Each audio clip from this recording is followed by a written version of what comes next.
Hello everybody, my name is MajorCalzone, and in this video, I want to talk to you guys about the Halo Infinite gameplay reveal that happened today at the Xbox conference, I suppose, and just kind of go over a couple things here. I got a little list on my phone, starting with some pros, cons, and then kind of going into like a gray area that I'm not really happy about, not really sad about, and so on and so forth. So, without further ado, let's just jump right into it. And the first thing I have on my list of pros is beautiful music, because the music on display here in this gameplay is absolutely phenomenal, and I definitely got goosebumps when Chief rode the elevator to the top, and that whole score came in. That was absolutely phenomenal.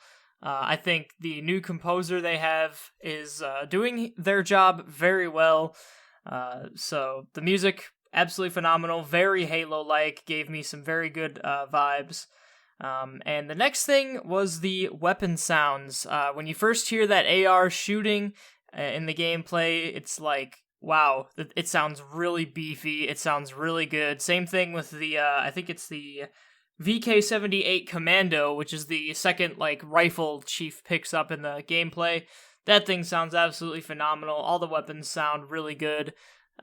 So, shout out to 343 for that. The next thing I have on here is the environments, which is just kind of the general, level design and look. I think everything looks super good. In terms of environments, we'll talk about some of the more questionable things in the cons section.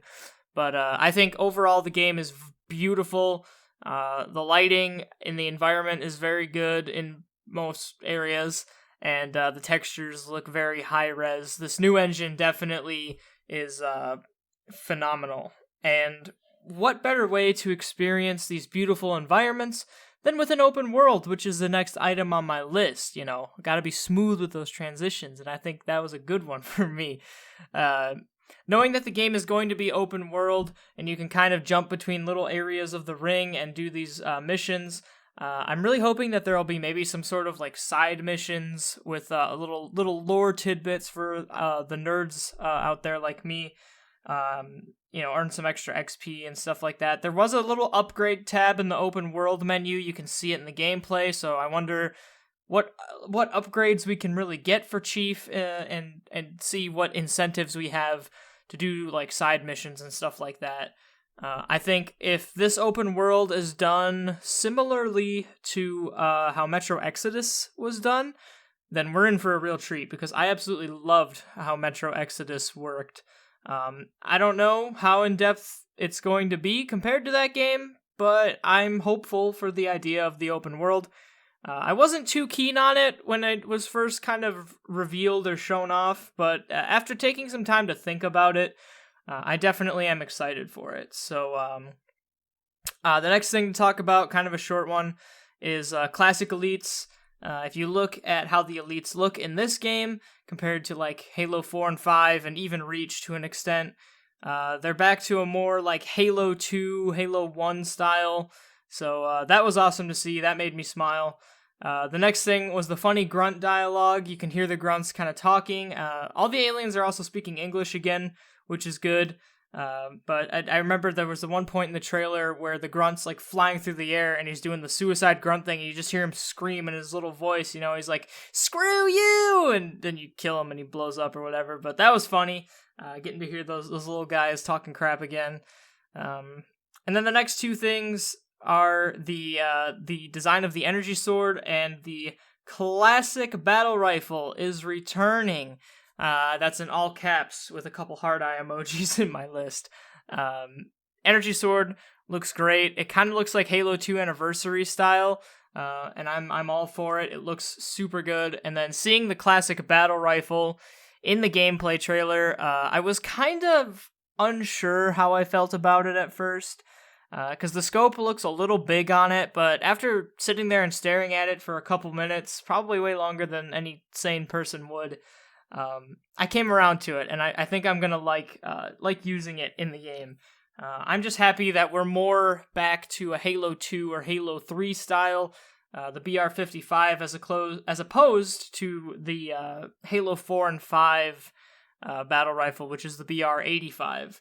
And by the way, you can see the energy sword and the classic battle rifle in the gameplay trailer, not the actual gameplay itself, but the gameplay trailer that came out shortly after the gameplay. You can see those two weapons in there, and both the gameplay, or I should say, everything that was revealed today, the two trailers and the gameplay segment, will all be linked down in the description below if you want to go ahead and watch those as they are raw, I suppose. But that's all I have for the pros. Next, I'm going to jump into the cons, which is kind of a shorter list. The first thing being the weapons textures. Now, I know in the video that you're looking at right now, you probably can't really tell what the weapons look like because the recording I got was super low resolution, and I apologize for that. But the weapons look very flat and like plasticky, especially like the assault rifle, and I think the what am I thinking of? The commando, the human weapon he picks up later on in the trailer. They look very plasticky and they look like toys. Probably due in part to the lighting, which is the next thing on my list. Man, I am just like super smooth with these transitions right now. But I think the lighting looks a little weird. It looks too like sharp. It doesn't really have like a gradient effect. There aren't a lot of like god rays or light shafts that help blend shadow and light together. So it makes everything look very, plasticky and toy-ish, like we're playing on some sort of Mega Bloks set, which, granted, the Halo community has gotten a lot of their information from Mega Bloks sets over the past couple months, so maybe it's kind of accurate, but I don't really like it. I'm hoping that maybe, the weapons textures can get some sort of, like, grime or wear and tear put on them a little bit to make them look a little more beat up and not so new, and the lighting can always be adjusted and fixed in development, too. It's all up to 343, though. And speaking of weapons textures, talking more about the weapons, I think that some of the weapons in this game look like they came straight out of Destiny, and I'm speaking specifically about the Commando, which is again the gun he picks up, the first human weapon he picks up, and the Ravager, which is the weapon he gets from the brute that he kills before going on the elevator. Now, I don't hate how these weapons look. I want to say that. They're very good-looking weapons. The problem is that when I look at them, I don't think of them as Halo weapons. Again, they look like they came from Destiny. And maybe it's just me, but it's going to be very hard for me to kind of make that distinction. And like every time I pick one of those guns up, I'm going to be like, damn. It looks like a Destiny weapon. It doesn't look like a Halo weapon. That being said, the plasma repeater, plasma burst, or something like that, the little carbine-looking gun he picked up, that looks super good. The new pistol looks really cool. The new shotgun, I don't know how I feel about it. I think it looks pretty good, I guess. I'm hoping that maybe there's still a classic shotgun somewhere in there that we can find and use, but if that is the shotgun as it is, oh well. I think it's the Marauder, the little like one-handed shotgun thing he picks up. That looks pretty cool too. So I guess not all the weapons look bad, but those two in particular just stood out enough for me to want to mention it. And the last thing on my cons list here is that there's no direct reference to Cortana or the Created. The only thing we really get from that front is he mentions the Harbinger at the very end of the trailer, which could be a reference to Cortana and the Created, but we don't know. And in the Become Hero trailer or whatever it's called, you can hear Cortana talking, but again, that could also be Dr. Halsey talking about the Mjolnir armor, which I think is more likely than Cortana.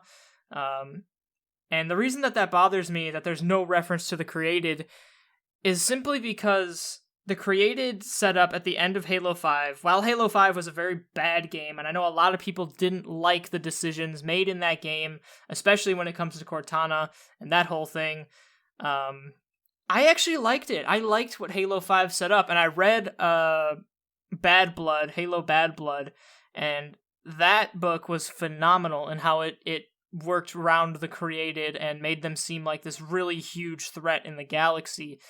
So just to not really hear them be directly mentioned in any way in this gameplay trailers stuff is kind of worrying. I'm hoping that they don't just get shoved under the rug and forgotten about, or otherwise rebooted out of the franchise. I think that would really suck. But this game is a continuation of Halo 5. They've said that since day one. So I don't know, maybe the created are going to be involved somehow, and we'll just have to play the game to find out. So that's it for the pros and cons. Now we're going to move into kind of the gray area. Like I said, things that I'm not really sure how I feel about one way or another, whether I like them or not. And the first, couplet of things I have on here is sprint and clamber. Now, I was watching the trailer with a friend of mine over Discord, and we were both kind of sitting there, and he's looking at Chief walking around in this first open area, and he's like, oh, sprint. He's like, do it, you motherfucker, sprint. And then he sprinted, and I cried a little bit because I don't like sprint in Halo multiplayer. I think that the classic style of multiplayer is 100 times better, and playing MCC a lot over the past couple months has really solidified that feeling in my head. Now, the reason why it's in the gray area and not the cons area is because my buddy also mentioned that with this game being open world and as big as it is, having movement mechanics like clamber and sprint are kind of necessary, because if you don't have them, then the only fast way to get around the map is to fly, or, crouch jumping everywhere to get on top of things. I don't have a problem with crouch jumping, but, it's easier to clamber in a single player setting, and having sprint there so that people can get around faster without vehicles, it makes sense. And it's the same thing with the grapple hook, which is the next thing in the gray area list. Oh my god, dude, I am so good with these transitions right now. I hope the grapple hook isn't in multiplayer. I hope it's available in, custom games and stuff. That would be hella fun. But, regular multiplayer, social, and competitive stuff, keep it out. I mean, it could be an action sack, too, for, an action sack type game mode. But, keep sprint and clamber and the grapple hook campaign and custom games only. Try to keep it out of the regular multiplayer, please. That would be ideal. I understand that having the open world game requires some extra movement mechanics, and I'm totally okay with that if they're in the campaign only. But again, if sprint and clamber were in the multiplayer, I guess I could deal with it, because we're not dealing with, the boost, jumping, dashing all over the place. If the grapple hook was a default thing in multiplayer, that would kind of rub me the wrong way, because it's basically advanced movement without advanced movement, so we'll have to wait and see how that goes. But that's why they're kind of in the gray area, is because I can see why they would be necessary for the single player, and if they were in the multiplayer, at least sprint and clamber I could deal with, but the grapple hook, nah, I can't do that. So the next thing is ADS, and the reason that this is also in the gray area is because I'm not sure how I feel about it, and the fact that we saw him ADS, but only with a weapon that had a scope, kind of gives me hope that maybe it's only with certain weapons, like the battle rifle and that one, the commando that he picked up. I don't know if it's going to be with every gun in the game, but I do know that if it is, that's going to cause some problems, because Halo 5's ADS stuff definitely, it kind of broke the sandbox a little bit. It made weapons like the AR and the SMG have a little more range than they really should, and yeah, so we'll see how that falls, where that ends up. The next thing on my gray area list is the brute speech at the end. I liked it overall. I think it was fun, and it was definitely energizing, it got me pumped up. But again, he didn't reference the created directly in that speech, and I can't really explain it, but something inside of me just didn't gel with that whole speech. It just seemed kind of out of place and awkward, a little cringe maybe, I'll say that. But the gameplay trailer, where there were some extra parts of the speech heard, that definitely made it better. So that's why it's kind of in the gray area, because part of me just really didn't like it for some reason, but overall I did enjoy it, and I thought it was a nice pump up thing. And the last thing on this list is no release date. We still don't have a release date. It still says holiday 2020 at the end of all the trailers. And that's really disappointing. I was hoping that, we're like 5 months away from December at this point, and we still don't have a definitive release date, which really, really sucks. But at the same time, I can kind of understand why they probably don't have a release date is due to COVID-19 and the coronavirus stuff. They probably don't want to put a date set in stone in case for some reason they do have to delay the game. They don't want to say a definitive release date and then have to push it back from there, or just get rid of that release date and say we're not sure when. At least if it's just holiday 2020, it's still kind of open-ended for them to, they have some wiggle room. So I'm really upset that we don't have a definitive release date, but at the same time, I'm understanding as to why we probably don't have one yet. So, but that's it. That's it for my impressions and thoughts and opinions on the Halo Infinite gameplay reveal. I guess just to kind of cap everything off, there were some things I didn't like, some things that were questionable, gray area stuff, but overall, this definitely feels more like Halo than Halo 5 or Halo 4 did, if that makes sense. I feel like we're definitely in for a treat this time around, and I honestly do believe that no matter what, even if, the multiplayer has sprint and clamber and the grapple hook, if the open world is kind of it doesn't really, it's not that good, if the created are somehow shuffled away and not talked about at all in this game, I think we're really going to be in for a treat regardless. So, shout out to 343 and Microsoft, mostly 343, for making this game, and I am very excited for it still. I'm really looking forward to hearing more about the game in the coming months. Hopefully we get a release date soon, but again, that whole thing is kind of up in the air due to everything that's going on in the world right now. So thank you so much for watching, especially if you got until this point. I really appreciate it.